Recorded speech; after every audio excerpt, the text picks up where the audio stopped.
Certainly. Here is a brief overview of hypertension, commonly known as high blood pressure, in just 2 minutes. Hypertension refers to the condition where the force of blood against the walls of arteries is consistently too high. It is a chronic medical condition that can lead to serious health complications if left unmanaged. There are two types of hypertension: primary essential and secondary hypertension.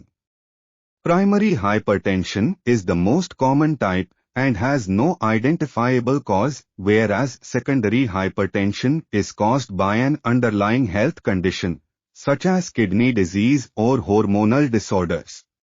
Several factors contribute to the development of hypertension. These include genetics, age, unhealthy lifestyle habits such as a high sodium diet, lack of physical activity,